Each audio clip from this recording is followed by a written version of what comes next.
প্রমাণের অভাবে নবম শ্রেণীর ছাত্রীকে ধর্ষণ করে খুন করার ঘটনায় বেকসুর খালাস অভিযুক্তরা। তমলুকের ঘটনায় শোরগোল পড়েছে। পুলিশ এবং সরকারের গাফিলতির অভিযোগ করেছেন মৃত ছাত্রীর মা বাবা। গত 7 বছর ধরে মেয়ের খুনের দোষীদের শাস্তির আশায় ছিলেন তমলুকের একটি গ্রামের ঘরোই পরিবার। তবে প্রমাণের অভাবে অভিযুক্তরা বেকসুর খালাস পেল তমলুক আদালতে।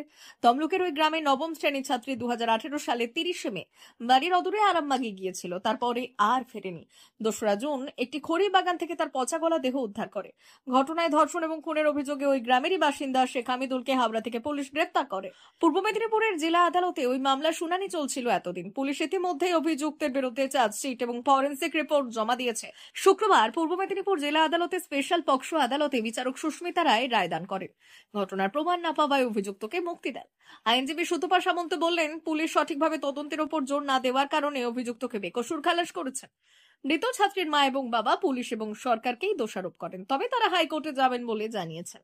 2018 সালে আমার মেয়েকে রেপ করে খুন করেছে। তারপরে আমার মেয়েকে রেপ করে খুন করেছে, 4 দিন বাদে খড়িবনে পেয়েছে বডিটা।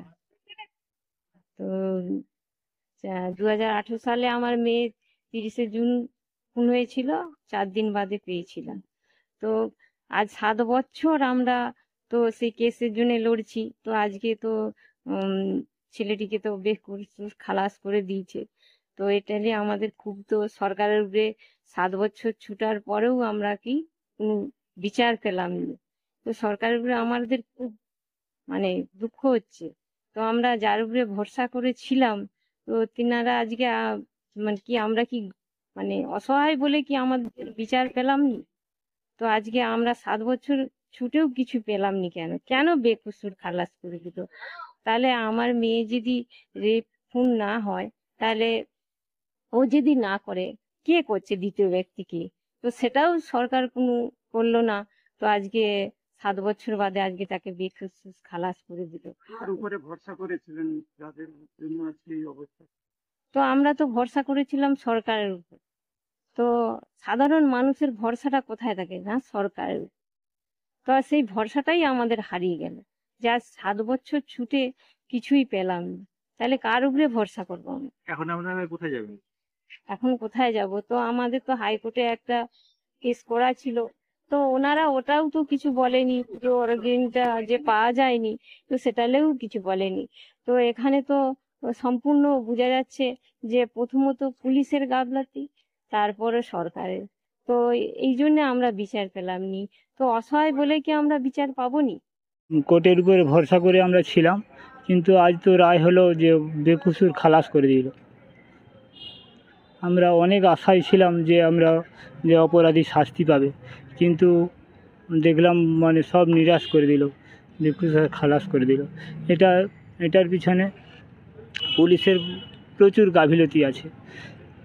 গাফিলতিটা এই যে আমরা এই যে রিপোর্ট করা হয়েছিল, যে কলকাতায় রিপোর্টে কিছুই পাওয়া যায়নি, সব পচে গেছে বলে ছেড়ে দিয়েছে। কিন্তু আমরা আবার ফরেনসিক রিপোর্ট করার জন্য আবেদন করেছিলাম। সেখানে ফরেনসিক রিপোর্ট করানো হয়, তাতে রিপোর্টে হচ্ছে যে কুর্তিতে পাওয়া গেছে, সিমেন্ট পাওয়া গেছে, কিন্তু সেটা ম্যাচিং করাবে তার জন্য এই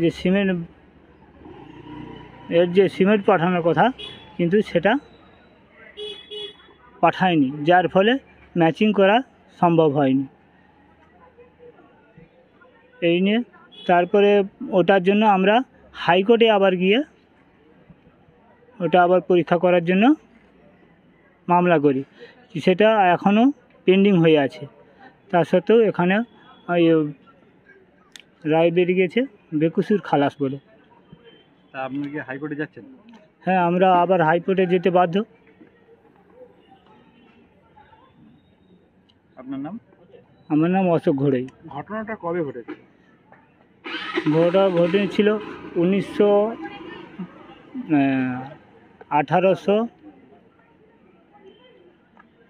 যে রায়দান ছিল, আজকে খালাস দিয়েছে আসামিকে।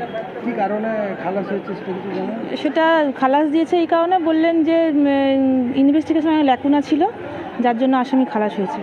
আপনি কি বুঝছেন, এতদিন তো কেসটা নিয়ে লড়েছেন 7 বছর ধরে? হ্যাঁ, ইনভেস্টিগেশনে তো যেমন পিএমএল কজ অফ ডেথটা আসেনি, তারপর যেটা ফরেন্সিকে গিয়েছিল, ফরেন্সিকে অনেক এমটি প্যাকেট গিয়েছিল, যার জন্য ফরেন্সিক রিপোর্টটাও ঠিকঠাক মতো আসেনি। মানে প্রথমে যখন ফরেন্সিকে যায় কলকাতায়, সেখানে হিউম্যান সিমেন্ট পাওয়া যায়নি, কিন্তু পরে যখন হায়দ্রাবাদে যায় তখন হায়দ্রাবাদে হিউম্যান সিমেন্ট পাওয়া গিয়েছিল, কিন্তু হিউম্যান সিমেন্টটা কার সেটা ডিটেক্ট হয়নি। আর বলছি, এই যে তদন্তের যে ব্যাপারটা, পুলিশ কি নিষ্ক্রিয় ছিল? পুলিশ কি নিষ্ক্রিয় ছিল? পুলিশের ল্যাকুনা ছিল, ল্যাচেস ছিল প্রচুর, সেই কারণে কি সেই কারণেই খালাস হয়েছে। পুলিশের গাফিলতিতেই আজকে খালাস হলো, সেইটাই তো জজ সাহেব বললেন। আপনি কি বুঝলেন? হ্যাঁ, সেটা তো আছেই, ল্যাকুনা তো অবশ্যই আছে। এতদিন যে কেসটা লড়ছেন, যে একটা পুলিশ তদন্ত করেন, সেটা কোর্টকে আপনি জানিয়েছিলেন?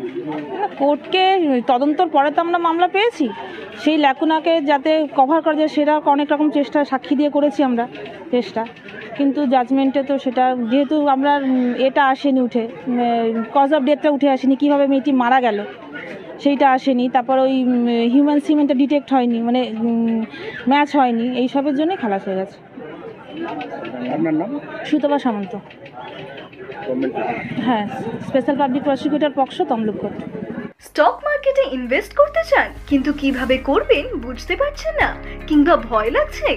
অপশন ট্রেডিং কিংবা স্টক ট্রেডিং করছেন কিন্তু ডেইলি লস করছেন, ভাবছেন কি করবেন? তাহলে আর চিন্তা নেই, কারণ এসে গেছে এনকে ট্রেডিং এখন বেলদাতে।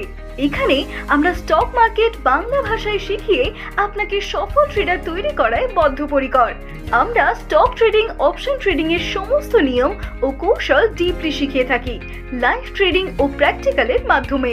শুধু কি তাই, এছাড়াও আমরা ট্রেনিং এর উপর আমাদের লার্নিং সাপোর্ট গ্রুপে ট্রেডিং এর জন্য জয়েনিং ও সাপোর্ট লাইফ টাইম ফ্রি। তাই আর দেরি না করে আজই যোগাযোগ করুন 8617423277 এই নম্বরে। আমাদের ঠিকানা দিল্লি হসপিটাল রোড, বেলদা।